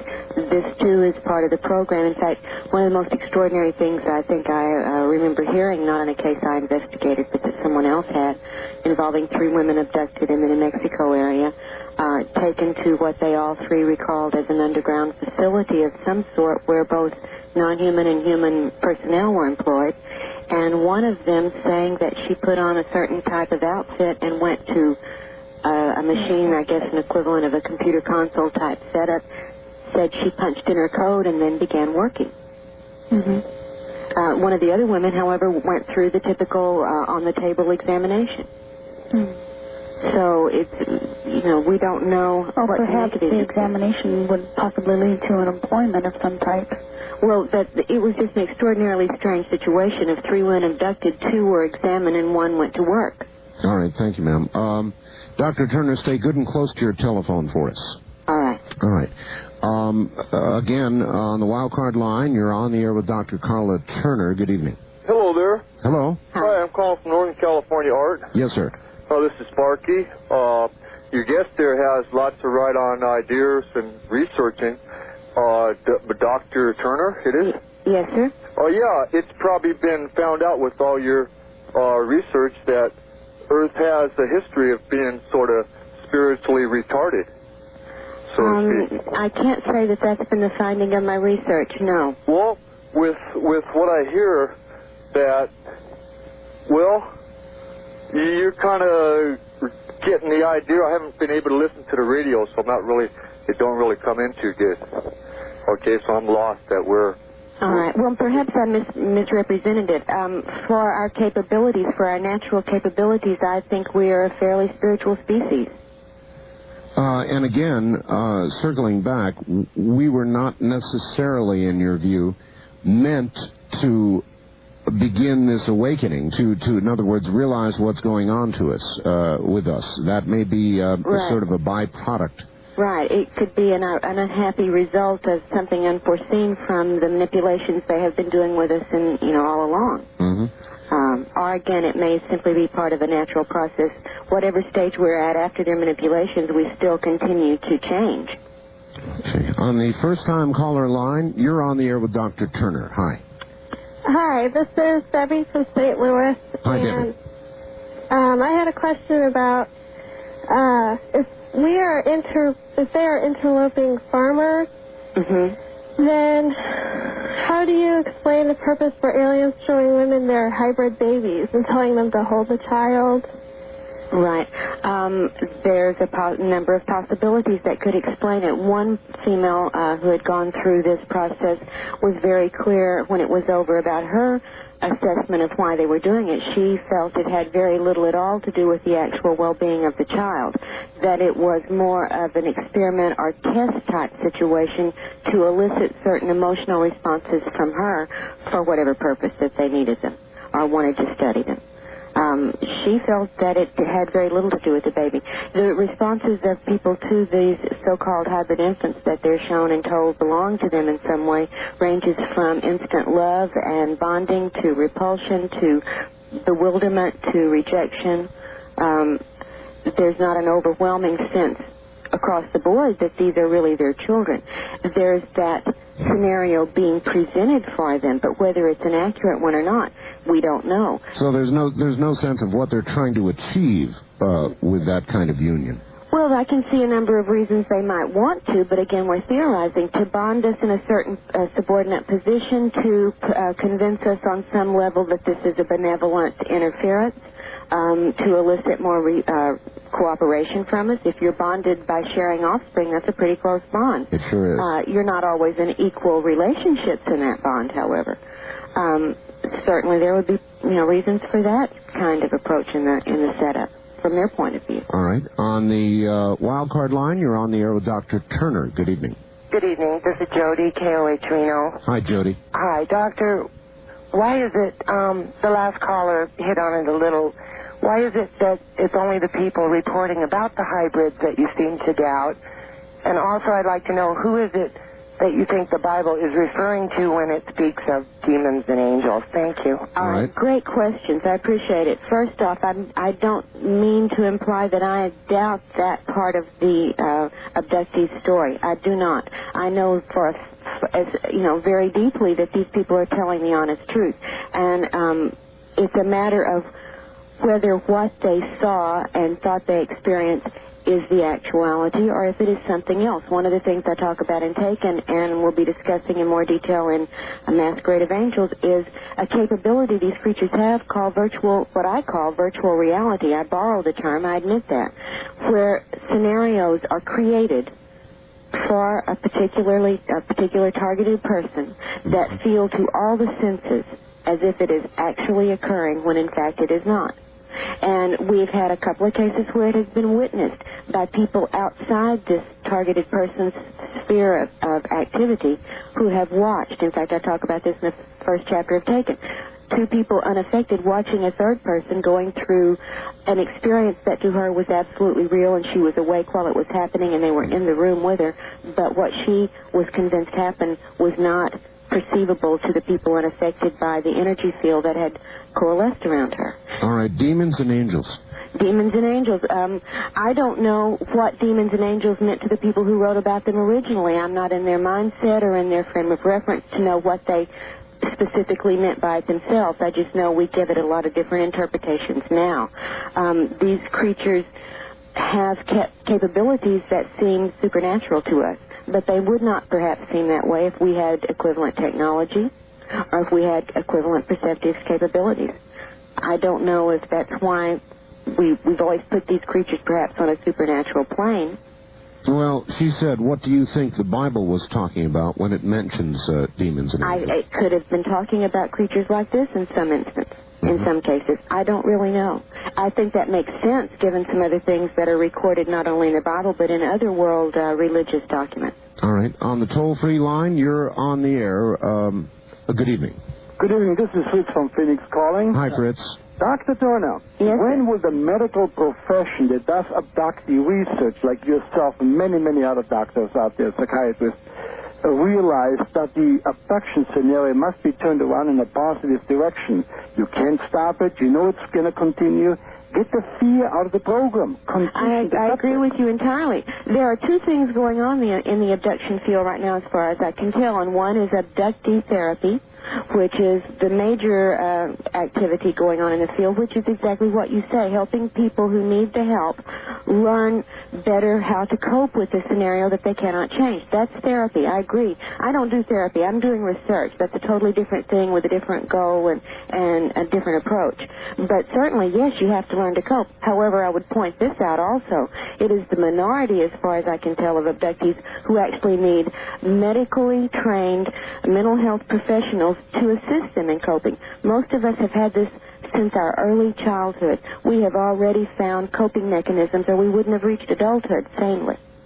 It is the minority, or it is at very temporary times that people go through so much stress or so much discomfort that they need professional help. For the most part, we cope very well, thank you. It's funny. I'm trying to analyze my own feelings, Dr. Turner, about why this the scenario, I guess the way you laid it out, disturbs me so. And he was talking about fear. I guess a little bit of this, to me, if this is true, I feel a little bit of that fear. I understand. I have felt it myself, and I don't know anyone involved in this, even if they think it's the most wonderful thing that happened, has not felt some fear at some point. All I can say is that fear does you no good. You have to get it out of your system, the sooner the better. Fear impedes you from having the ability to assess things in a rational manner or in an intuitive manner. That it does, just as anger will also accomplish that. However, anger is a positively motivating emotion compared to fear. If you have to put an intense emotion into one or the other, I suggest anger. It helps you focus. It does help even your logic focusing unless you're just in a rage. Well, whereas fear incapacitates your ability to react rationally. It does. It's true. On the toll-free line, you're on the air with Dr. Turner. Good evening. No, you're not. On the wild card line, you're on the air with Dr. Turner. Hi. Radio Free America. Yes. Dr. Turner, are you familiar with the term Nephilim? No, yes, I am in the works of Sitchin and in some references to possible ancient Actually, documents. it only happened. It's only in the Bible twice, in Genesis and in Numbers, and it refers to a race that was on the earth that before the flood and then after the flood, and a lot of biblical scholars believe that. Angels at the time, before the flood of Noah, had intercourse with women. I'm familiar with that scenario. And what is your belief that this is what could be happening? Well, it could be a partially or somewhat or a totally correct account of things that occurred. I'm not ruling that out. The level of its accuracy is something that's open to debate, I certainly think. Perhaps that's a metaphorical way of accounting for a species coming in with the capability to genetically alter us so that we become a different race, and we become, in a metaphorical sense, their offspring. I can see that as a possibility, as much as it being a literal story, or as much as it being a bewildered writer's attempt to, or group's attempt to account for a phenomenon they couldn't otherwise explain. I don't know. Dr. Turner, who would you say is doing research that you most particularly admire right now of all the people in the field? In abduction work? Well, in the field generally, but since you're working with abductions, that'd be a good area. Mm-hmm. Well, I certainly have a great deal of admiration for the woman who opened your program. I think Linda Howe is doing absolutely as accurate a work as one could ask. And certainly she's branched out from cattle mutilations to dealing with many other phases, including the abduction phenomena. That's right. I find we have a great deal of our own opinions about this based on what we've seen and dealt with, very much along the same lines. Do you think the cattle mutilations are absolutely related? Yes, I do. I just don't understand the exact nature of the relationship. I really don't. All right. On the first-time caller line, you're on the air with Dr. Karla Turner. Good evening. Hi, this is John, KBI. Hello, John. Question. I want to believe in what's going on, but I have one really kind of nagging question. I live in a housing development, okay? What if the guy next to me is being abducted and I'm not? Why don't I see things external to my house? You could be turned off while these things are happening. For one thing, that would be the simplest explanation. People are turned off in the same bed with an abductee, much less next door. If it's necessary for you not to see it, you won't see it. So this could happen on a citywide scale? Of course. It happens in the heart of cities. It happens in small towns. It happens on the roads. It happens in public facilities. Mm-hmm. And there was a lady that called earlier who had said that she was in Las Vegas and only her and her husband saw a UFO in an intersection. Can that happen? Yes, exactly. Of course it happens. It happens over and over again. That's what I was saying, that there are at least two types of sightings reports. One is a random, where anyone in the vicinity by accident can observe it, and the other is where it's targeted and only the selected person or group can see it. All right, let's ask this, Doctor. What about any specific numbers? Are there more men than women abducted, or women than men? Are any areas more likely than others?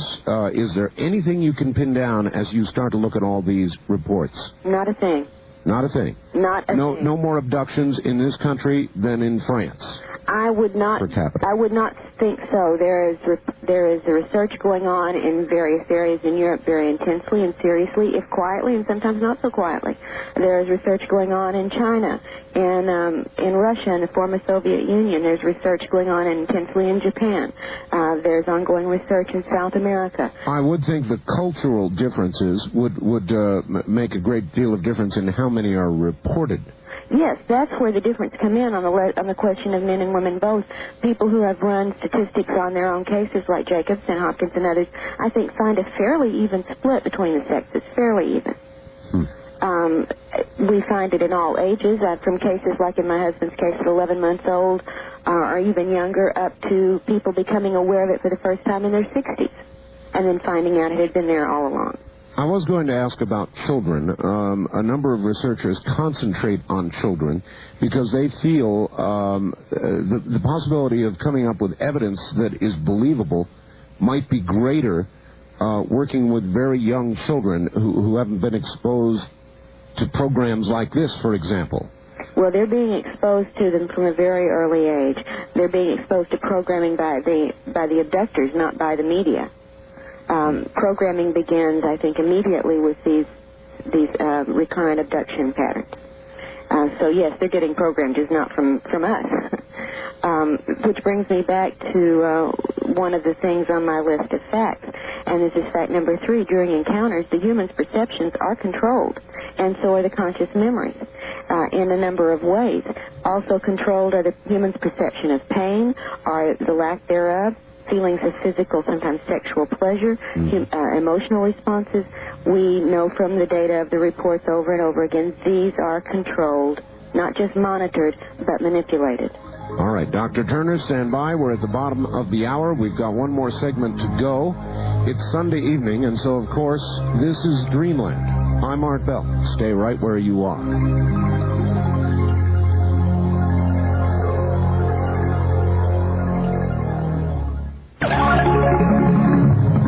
This is a pre-recorded, previously broadcast program.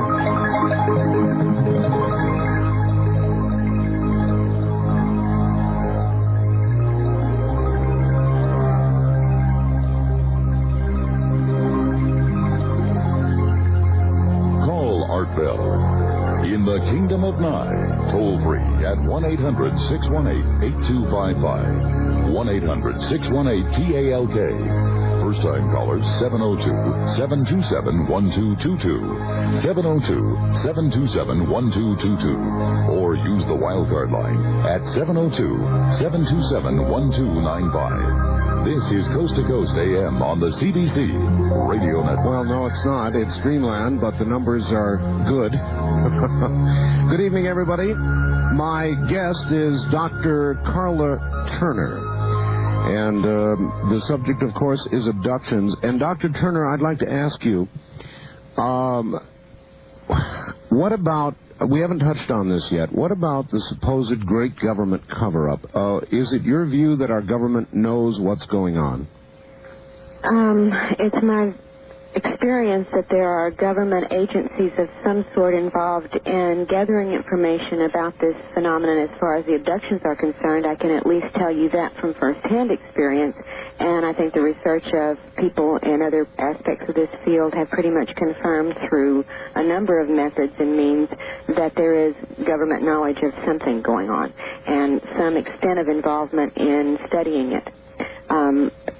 A number of cases that I'm personally acquainted with and have investigated in some instances have had evidence and memory of, as well as other kinds of evidence of, interrogations by apparently human military personnel of some sort about this subject. Normally, in an abductee type situation, normally when they are compelled to go to a certain place to meet and be taken by these personnel and then to be questioned in an altered state of some sort before being returned. Sometimes they're threatened, sometimes they're not, but the subject of the questioning is what we are experiencing in these encounters. All right, very good. Back to the phones. And on the toll-free line, you're on the air with Dr. Karla Turner. Good evening. Yeah, I'm calling from Southern Oregon. Yes, sir. I know a lot about the subject of UFOs, and I know quite a bit. I can tell you this. I think the only way that we'll be able to find out about what is really going on is we change our concept as regards the world of our environment. You know, a fundamental change in the way we see things. And I also wanted to add that I'm sure your guest probably knows about this, that certain mushrooms that contain tryptamines and psilocybins can also create, I don't know if you call it I guess you would call it a hallucination. The same sort of altered state that UFOs produce. Yes, all right. Some sort of altered state, Doctor? That may be true. I know that there are altered perceptions from certain hallucinogens, yes. However, in abduction phenomena, we have evidence that is more than simply what a person thinks they saw or maybe hallucinated. We have external types of evidence, after effects from these events that are very physical and external to the person. So we have evidence that at least in some cases, these are physical phenomena. All right. On the wild card line, you're on the air with Dr. Karla Turner. Good evening. Hi, Art. Matt in Portland. Yes, Matt. Dr. Turner, you talked about it just briefly. I wanted to know what you found out in your research about underground bases, what takes place in these, places if they do exist. If they do exist, if the reports are of a reality rather than of a staged or illusory scenario of some sort, and that's always a possibility without further external confirmation, either way. All All right, I take that as a given. But the reports themselves, whatever their nature, talk about various kinds of activities in apparently underground facilities. Often they have both human personnel, either scientific or military or both, and then non-human creatures of various kinds in conjunction there with them. Sometimes these seem to be more or less military-type stations or bases. Some are reported to be research-type facilities, and others are reported to be what the people sort of refer to as processing plants, in which very horrific scenarios are reported involving mutilations of humans, and this is something that goes into the more lurid side of the material. It's but true. Nonetheless, it comes from a number of different cases and reports, not just the few that people may know about, and it often has come from people who are what I call UFO virgins, who really have had little or no exposure to this material and certainly wouldn't know who John Lear was. All right. Dr. John Mack last week and others who've been on this program have said that there's a strong message that comes from the aliens, or whoever they are, about ecology, about our ecosystem. What do you know about that? That's accurate. Many people are given messages or information about upcoming destruction or crisis situations on the planet. Some are shown scenarios as holographic future events of great physical destruction or other kinds of chaotic situations. Yes, that is reinforced with these scenarios, these visions and scenarios very often. All right. What about sending a message to the aliens? Does that sound crazy to you? In other words, if you've got somebody who's repeatedly being abducted, what about the possibility of sending a message with them? To the aliens? Uh-huh. Well, if we assume that the interaction is designed on the aliens' part for them to try to elicit certain information from us, they're totally in control of the situation. First off, they're after certain things, certain procedures, or certain exchanges of information, if you will. You're not there as a voluntary cooperating party who has any input into what's going to go on. They control what happens. So you can't go in with a message from someone and expect them to pay any attention to it. It just doesn't seem to have happened. One researcher down in Houston, Daryl Sims, has been working with a rather intriguing idea, though, of implanting post-hypnotic suggestions in people whose cases are currently intense, so that are set to go off at a subconscious level the next time the person is abducted, so that they will do something extraordinary to try to break the scenario up. I'm glad somebody's working on that. Good. All right. Yeah. All right. On the first-time caller line, you're on the air with Dr. Karla Turner. Hi. Hello. I'm calling from Eastern Oregon. Yes, ma'am. And my question is, these people, these abductees, do they ever report being able to feel these beings? Do they have a physical body that you can touch and feel? Oh, absolutely. In many cases. Now, that varies. There are some reports and some scenarios, and I myself have had one like this, where the beings have been with me and we've had telepathic communication, but they appeared physically almost translucent. I could almost see through them, and this has been reported a number of other times.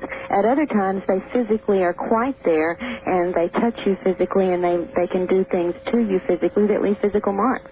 Yes, they have felt texture. My husband, for instance, described in his initial encounter at 11 months, when the smaller creature that had come to fetch him from the car, held him to carry him. He was only 11 months old, carried him to the craft to transport him to the larger one. He could feel the texture and the solidity of the being that was holding him.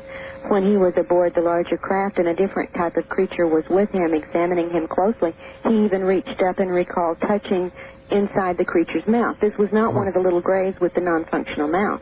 It had a mouth of a certain sort that has also been reported before, and had an interior material that he said felt almost spongy. Oh, how odd. All right, on the toll-free line, you're on the air with Dr. Turner. Good evening. Good evening.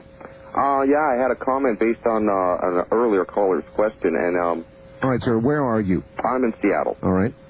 And that was in regards to the angels part. I'd done a little bit of research myself, and the references I've gotten biblically has been like, they've been referred to as stars, lightning flashes, storm systems, beings and whatnot. So it's kind of like anything, well, and by the literal definition of the term, it's messenger. So an angel or a demon is if someone perceives that they're getting some message from something or somebody, based on their own perspective, if they have a positive or a negative reaction to it, that will become an angel or a demon. If you remember, I can remember a couple instances, but nothing specific, but it was like they telepathically communicated to whoever they were speaking to, and one of the first comments that was communicated was fear not type of a thing, like don't stress out over the situation and just kind of go with whatever's happening, you know. And that's one of the very most common initial communications during an abduction, especially the bedroom encounters, is the creature communicates, do not be afraid. And another thing you were saying about how people, you could be in an area and some people will see something and other people won't. Right. There was a phenomenon I heard of and related to, what was it called? Called geophysics, or geophysical warfare. Was actually a whole scenario that was researched by the government, but they had found out there was a natural phenomenon in the south of Germany. In the late summertime, there was a type of field that kind of inhabited an entire valley, and the whole valley kind of became lethargic and lazy. And it wasn't exactly, they would try to do things or something, but they just kind of became listless and kind of relaxed and couldn't really motivate themselves. So, like, there's natural phenomena seeming to go on without any particular cause, but if someone has kind of researched this type of thing, they might be able to manipulate it down to a level where, you know, they can just kind of tune into a certain frequency. Well, it also may be one of the functions of the implant. Some people, we don't know what they are, so people hypothesize, and some think they're monitoring and tracking devices. Others think that they are devices to monitor some bodily system or function.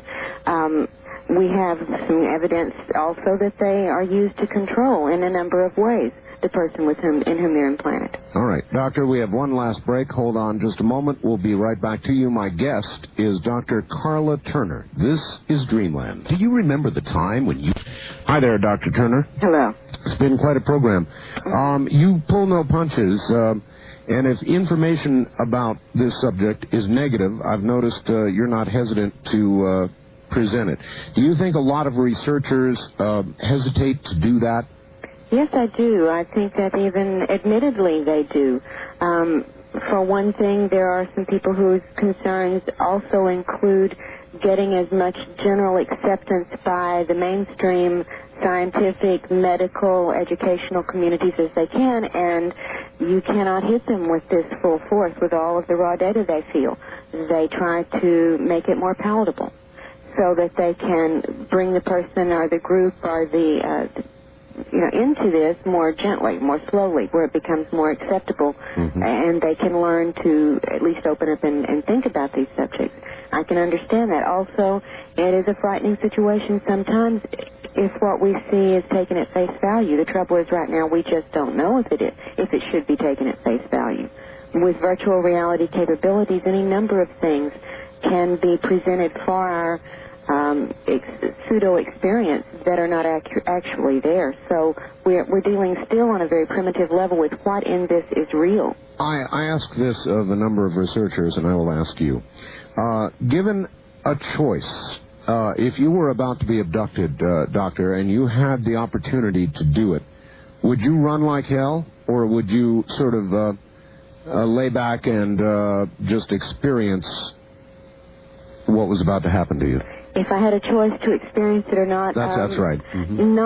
Certainly I will say no until I have more understanding of what this is involving, of what the purpose is, what my part in it is, and what it's going to be ultimately used for. All right. On the wild card line, you're on the air with Dr. Turner. Good evening. Hi, Art. This is Jim and Chico. Listen to K-Pay. Hi there. I had an off-the-wall question. Has the guest ever looked into whether the abductions are with people that have, healthy genetically, have no health problems in their family and so forth, or does it matter? It is a good question. What about that, Doctor? It doesn't seem to really matter. Seems to be pretty much a cross-section the way most of the general population runs. People with health problems, people who are inordinately healthy, people who develop health problems afterwards, people who are cured of health problems afterwards, people with handicaps, people with mental disabilities. It doesn't seem to matter. Have there been records of cures after abductions? Oh, certainly. Yes, of different kinds of either illnesses or chronic conditions or diseases, but as often as there have been cures, there have been reports of physical harm or after effects on the person after the abduction. Sometimes very serious, sometimes not so serious. See, the problem for any scientist is this whole damn thing is so random. Exactly. It's so random. You keep trying to put your finger on something. Well, they're more from here, or more of this type, or they're looking for this, or they're looking for that. But it seems to be utterly random. How frustrating. And even more frustrating when we count on certain things that we take for granted and everything else we deal with is when you realize that also none of us have ever actually seen. I mean, this is possible. We have never actually seen what these beings really look like, given their capabilities. Right. Right. On the toll-free line, you're on the air with Dr. Turner. Good evening. Hi. Hello. Greg up in Anchorage. Anchorage, Alaska, yes. Yeah, I'm pretty sure that what they're actually doing is taking samples and maybe growing their own species, cloning. What do you think about that? It's within the realm of possibilities, but it wouldn't explain all of the things that they do. I would have to see how all of the data would fit into that scenario. It'd have to be more specifically explained to me before I could comment really intelligently. All right. Wildcard line, you're on the air with Dr. Turner. Hello, where are you? Yeah, this is Mark calling from Kogo in San Diego. Yes, Mark. Hi, Dr. Turner. Hello. I wanted to talk about an off-the-wall possibility, and that's the possibility that perhaps I don't want to say spiritual, but perhaps the mental powers of the collective intelligence of all the people are perhaps creating this, that they're bringing it into being? Well, that's a theory that I've heard expressed before. I mean, maybe it is off the wall. I think that we would have to then redefine what we call bringing into being, because these things are photographed, videotaped, leave landing traces, permanent ones, are on radar. They have a real physicality. If we're creating that, then we might as well call ourselves gods, huh? I wanted to ask a question about what you said. You said that you thought the beings were more concerned with the physical rather than the spiritual or mental. Could you explain that in more detail? Right. I think their agenda, unfortunately, is not a primarily spiritual program as they would have us think sometimes, and as we would ourselves like to believe sometimes.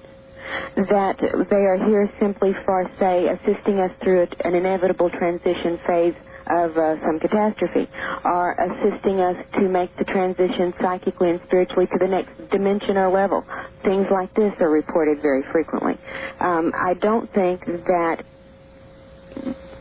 explanation is covered by, or covers the data in the very physical procedures that are as much a part of this as anything else that these beings do. All right, Doctor, this is out of left field, but I do a lot of on-air programs, and I've noticed that I'm getting a lot of calls from people who feel something is impending, something's going to happen, something big is coming, kind of an unsettled, non-specific, something's coming sort of feeling. Yeah, this is being fostered, I think, massively. I'm not sure who's doing all the fostering, although some of the alien groups, if there are various groups, and we can theorize there may well be, are promoting this idea very heavily. Also, some of the people with military backgrounds who talk about and research in this field have pointed toward that as well, and they may well have information from some sources we're not privy to. All right. On the toll-free line, you're on the air with Dr. Turner. Good evening. How are you doing? I have a few questions. All right, go ahead. I just wanted to state my opinion. I think UFOs are along the same line as, like, parapsychology and stuff like that. All right, sir, we don't have a lot of time, so... Okay, well, I think it's on the same line as parapsychology, Maharbaba, and astrology and astral bodies, auroras, tarot cards, witchcraft, and magic. I'm sorry, this is a sudden surprise. I've been trying for about an hour to get through. I think that this kind of stuff that she's talking about and represents just pretty much sets the stage for what's to come. I don't think, if I may say, Satan wants a world that doesn't believe in religion. I think he wants a world that believes in supernaturalism. All right, sir, I'm sorry, but we're going to have to stop it there. Dr. Turner, we are out of time. Yes, sir.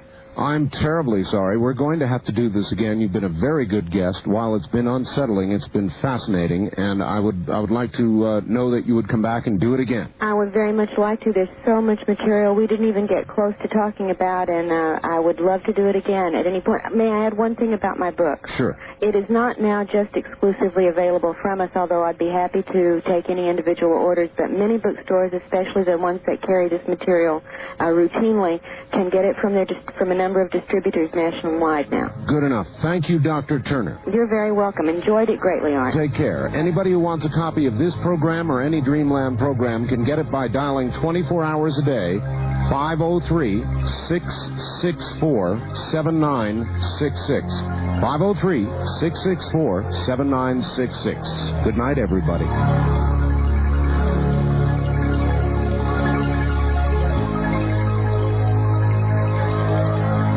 This has been Dreamland, a program dedicated to an examination of areas in the human experience not easily nor neatly put in a box. Things seen at the edge of vision, awakening a part of the mind as yet not mapped. Yet things every bit as real as the air we breathe but don't see. Please join us again next week at this time for Dreamland.